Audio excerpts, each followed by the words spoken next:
Hey guys, see what I got in my Temu order. I like to show you so that you know what to buy, what not to buy. I'll do the orders and let you know what's good.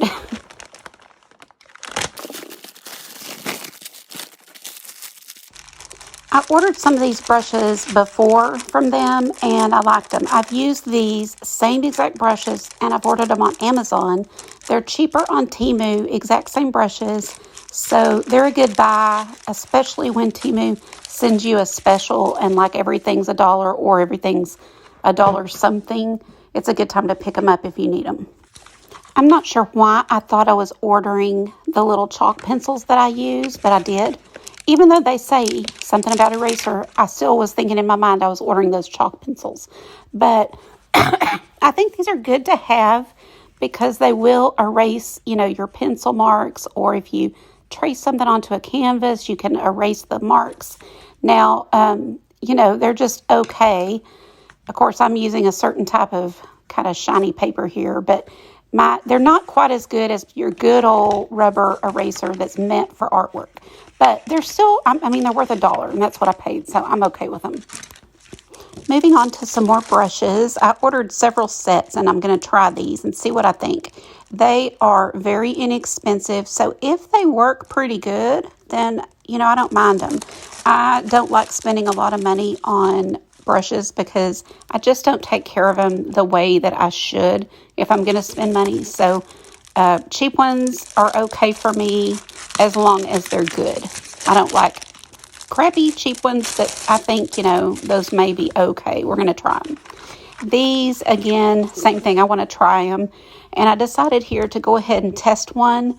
So anytime you order brushes and you receive them in the packet, be sure that you clean it off in some good warm water.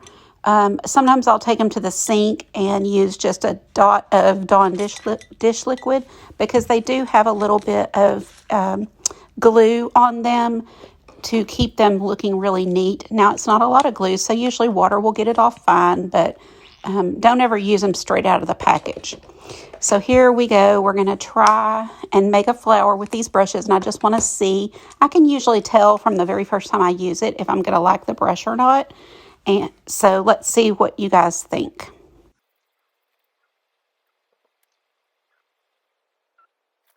I actually really liked that brush. It worked really well. I'm just testing it here to see if I can make thin and thick lines. It works great. So I was real happy with this set.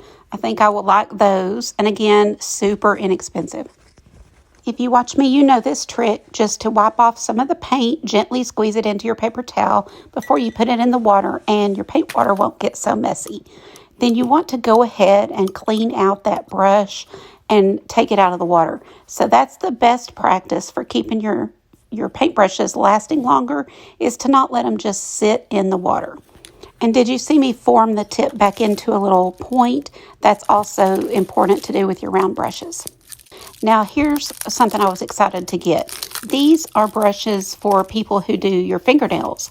So the ladies that do nail art, that's what these are intended for. But because they've got a really small, sharp point, I think they'll be really good for certain things. Like if I want to make a really small line or dot or something. So I just got them because they were $1 and I wanted to try them.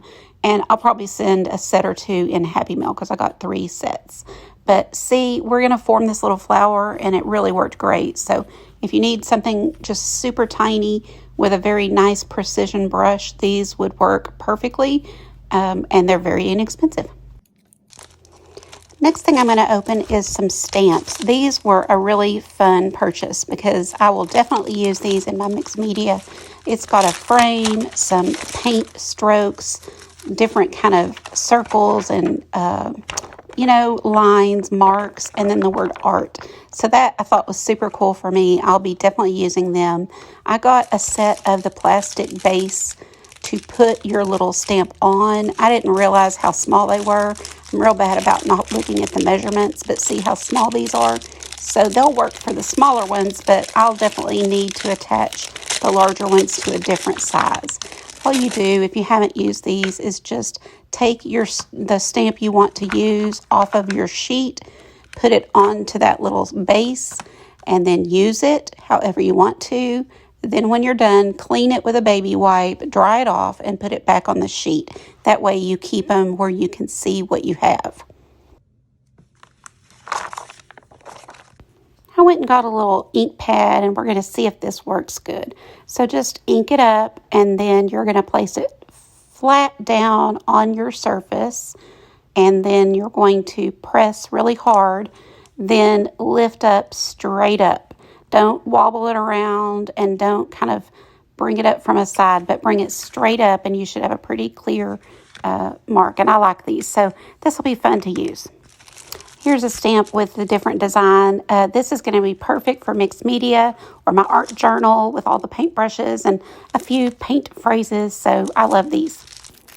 The color wheels come 2 in a pack, and it's a great purchase. They're usually like $6 at Michael's or Hobby Lobby, something like that. And these were 2 for $1 something, like maybe $1.98. I'm not sure, but anyway, it was a great price, so I'll be able to give these away. And this is the last thing I bought, just a fun for me. It's a little plant waterer. Just fill it with water, put it down in your plant, and they will stay hydrated. So that's it. I hope you guys enjoyed this haul, and I'll do this again so you'll know what's good and what is not. For 30% off your order, go to artgracepaint.com, then My Favorite Supplies.